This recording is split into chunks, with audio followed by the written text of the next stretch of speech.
লক্ষ্মী মাস অগ্রহায়ণ মাস। এই একটি ফল কোথাও পেলে একদমই ছাড়বেন না। শ্রীকৃষ্ণ বলেন অর্থ সৌভাগ্য ভরে উঠবে। নমস্কার বন্ধুরা, আজ চলে এসেছি আরও একটি নতুন ভিডিও নিয়ে। আশা করছি ভগবানের আশীর্বাদে সকলে ভালো আছেন, সুস্থ আছেন।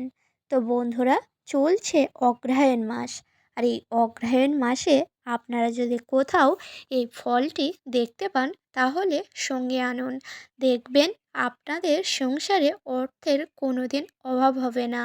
হ্যাঁ বন্ধুরা, এই কারণে আপনাদের কাছে একটাই অনুরোধ, ভিডিওটি সম্পূর্ণ দেখুন। দেখার পরে ভালো লাগলে একটি লাইক করবেন এবং চ্যানেলে নতুন হলে অবশ্যই চ্যানেলটিকে সাবস্ক্রাইব করে পাশে থাকবেন। তো বন্ধুরা, প্রথমেই বলি, চলছে অগ্রহায়ণ মাস। আর এই অগ্রহায়ণ মাস মাতা লক্ষ্মীর মাস। এই মাসে আপনারা অবশ্যই ঘরেতে আনুন এই একটি ফল। দেখবেন মাতা লক্ষ্মীর আশীর্বাদে সকল বিপদ আপদ সংসার থেকে দূর হবে এবং সংসারে প্রচুর অর্থের প্রাপ্তি ঘটবে। আর এই অগ্রহায়ণ মাসে কিছু নিয়মবিধিও মেনে চলাই উচিত। তার কারণ হচ্ছে মাতা লক্ষ্মীর মাসে আপনারা যদি কিছু নিয়মবিধি সেগুলি না যদি মেনে চলেন, তাহলে কিন্তু আপনাদের সংসারে কোনো দিনও উন্নতি হবে না এবং সংসারে সবসময় অভাব অনটন লেগেই থাকবে। হ্যাঁ বন্ধুরা, এই কারণে অগ্রহায়ণ মাসে ভুল করেও কিছু নিয়মবিধি আছে, সেগুলি মেনে চলার চেষ্টা করবেন। এই অগ্রহায়ণ মাস চলাকালীন আপনারা কিন্তু যে কটি বৃহস্পতিবার আছে সেই বৃহস্পতিবারে যে কোনো একটি দিন চাইলে একটি পদ্ম ফুল মাতা লক্ষ্মীর চরণেতে দিতে পারেন। তার কারণ হচ্ছে মাতা লক্ষ্মীর অত্যন্ত পছন্দের ফুল হচ্ছে পদ্ম ফুল। আর আমরা সকলেই জানি যে পদ্ম ফুলের উপরে মাতা লক্ষ্মী বসে থাকেন। এই কারণে আপনারা কিন্তু এই অগ্রহায়ণ মাসের যে কোনো একটি দিন, বৃহস্পতিবার দিন, একটি পদ্মফুল মাতা লক্ষ্মীর চরণেতে অর্পণ করবেন। দেখবেন আপনাদের সকল মনস্কামনা পূর্ণ করে দেবেন এবং তার সাথে সাথে আপনাদের সংসারে কোনোদিন অর্থেরও অভাব হবে না। হ্যাঁ বন্ধুরা, মাতা লক্ষ্মীকে সন্তুষ্ট আপনারা যদি করতে পারেন এবং তার পুজো অর্চনা এবং তার পছন্দের প্রিয় ফুল যদি মাতা লক্ষ্মীকে অর্পণ করা যায়, তাহলে আপনাদের মনস্কামনা মাতা লক্ষ্মী পূর্ণ করে দেবেন। এই জন্য আপনারা কিন্তু এই অগ্রহায়ণ মাসের যে কোনো বৃহস্পতিবারে একটি পদ্ম ফুল আপনারা মাতা লক্ষ্মীর চরণে দিতে পারেন। আর অবশ্যই করে তুলসী তলা সবসময় পরিষ্কার পরিচ্ছন্ন রাখবেন। হ্যাঁ বন্ধুরা, তুলসী তলায় বাস করে থাকেন মাতা লক্ষ্মী। এই কারণে কিন্তু আপনারা কিন্তু অবশ্যই করে তুলসী তলা সবসময় পরিষ্কার পরিচ্ছন্ন রাখবেন এবং সকাল হোক সন্ধে হোক 1 ঘটি করে গঙ্গা জল দিতে পারেন তুলসী তলায়। সেটি গঙ্গা জল হলেও হবে বা এমনি জল যদি থাকে সেটিও দিতে পারেন, কোনো সমস্যা হবে না। কিন্তু এই অগ্রহায়ণ মাস চলাকালীন তুলসী তলা বাড়ির সদর দরজা, হ্যাঁ বন্ধুরা, সদর দরজা ভুল করেও অপরিষ্কার করে রাখবেন না। তার কারণ হচ্ছে সদর দরজা থেকেই কিন্তু মাতা লক্ষ্মী গৃহেতে আসেন। এই কারণে সদর দরজা যদি অপরিষ্কার পরিচ্ছন্ন থাকে, তাহলে মাতা লক্ষ্মী আপনার গৃহেতে ভুল করেও প্রবেশ করবেন না। এই কারণে আপনাদের গৃহের মূল দরজা বা সদর দরজা সবসময় পরিষ্কার করে রাখবেন। আর যে সকল বাড়িতে ঘর বাড়ি ঠাকুর ঘর সদর দরজা অপরিষ্কার পরিচ্ছন্ন করে রাখা হয়, সে সকল গৃহেতে মাতা লক্ষ্মী ভুলেও বসবাস করেন না।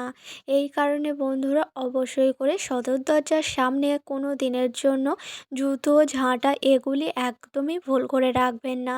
সদর দরজা সবসময় পরিষ্কার করবেন এবং সবসময় 1 ঘটি করে জল ঢেলে দেবেন। তো বন্ধুরা, প্রথমেই বলি, আপনারা কিন্তু এই অগ্রহায়ণ মাসে দেরি করে ঘুম থেকে ওঠা বা বাসি কাজকর্ম দেরি করে করা, ঘরবাড়ি অপরিষ্কার পরিচ্ছন্ন করে রাখা, এইগুলি কিন্তু একদমই করা যাবে না। আর আপনাদের সততর্জে যদি সবসময় অপরিষ্কার থাকে তাহলে মাতা লক্ষ্মী গৃহেতে কখনোই আসবেন না। আর স্বামী স্ত্রীর মধ্যে সম্পর্ক সবসময় সুন্দর রাখার চেষ্টা করবেন। হ্যাঁ বন্ধুরা, যে সকল বাড়িতে অশান্তি কলহ স্বামী স্ত্রীর মধ্যে সাংসারিক ঝামেলা লেগেই থাকে সে সকল গৃহেতে মাতা লক্ষ্মী ভুল করেও পা রাখেন না এবং আপনার গৃহ থেকে চিরকালের মতো চলে যান। হ্যাঁ বন্ধুরা, এই জন্য আপনারা চাইলে আপনাদের সাংসারিক সমস্যা নিজেরাই সমাধান করুন এবং সবসময় ঘরবাড়ি পরিষ্কার রাখুন এবং সংসারের শান্তি বজায় রাখুন।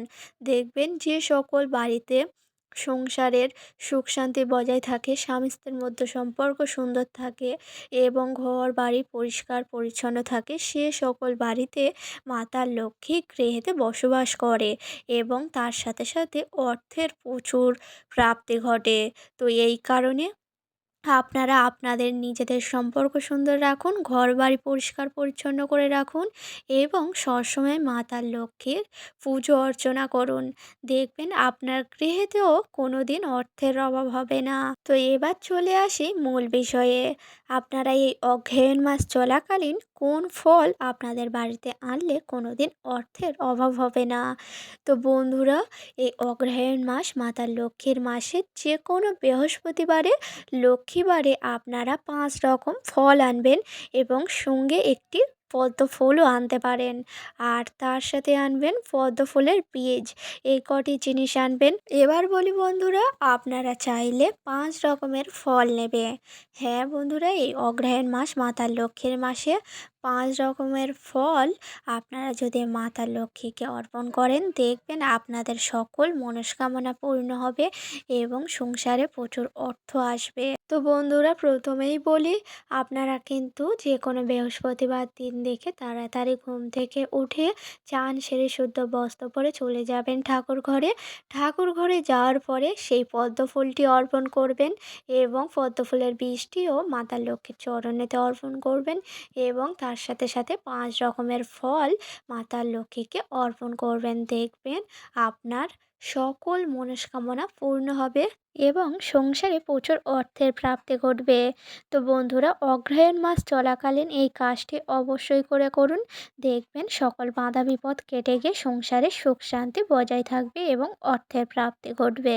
আর হ্যাঁ বন্ধুরা, এই অগ্রহায়ণ মাসের প্রতিদিন সন্ধ্যাবেলায় তুলসী তলায় 1 ঘটি করে গঙ্গা জল ঢালুন। তার কারণ হচ্ছে তুলসী তলায় মাতা লক্ষ্মী বসবাস করে থাকেন। এই কারণে প্রতিদিন সন্ধ্যাতে আপনারা যদি 1 ঘটি গঙ্গা জল তুলসী তলায় ঢালতে পারেন দেখবেন এর ফলে আপনাদের সংসারে কোনো নেতিবাচক শক্তি আসতে পারবে না। তুলসী তলায় গঙ্গা জল ঢালা প্রতিদিন খুবই শুভ। এই কারণে প্রতিদিনের জন্য সন্ধ্যাতে যখন সন্ধ্যা আরতি সম্পূর্ণ হয়ে যাবে 1 ঘটি করে গঙ্গা জল নিয়ে আপনাদের তুলসী তলায় প্রতিদিন ঢালুন। এর ফলে আপনাদের সংসারে কোনো নেতিবাচক শক্তি আসতে পারবে না এবং কোনো বাধা বিপদও সংসারে আসতে পারবে না। তো বন্ধুরা, ভিডিওটি ছিল এই পর্যন্ত। ভিডিওটি যদি ভালো লেগে থাকে লাইক করবেন, শেয়ার করবেন, কমেন্টে লিখে যাবেন জয় মাতা লক্ষ্মীর জয়। আর চ্যানেলে নতুন হয়ে থাকলে অবশ্যই চ্যানেলটিকে সাবস্ক্রাইব করে পাশে থাকবেন পরের ভিডিও পাওয়ার জন্য। সকলকে জানাই ধন্যবাদ।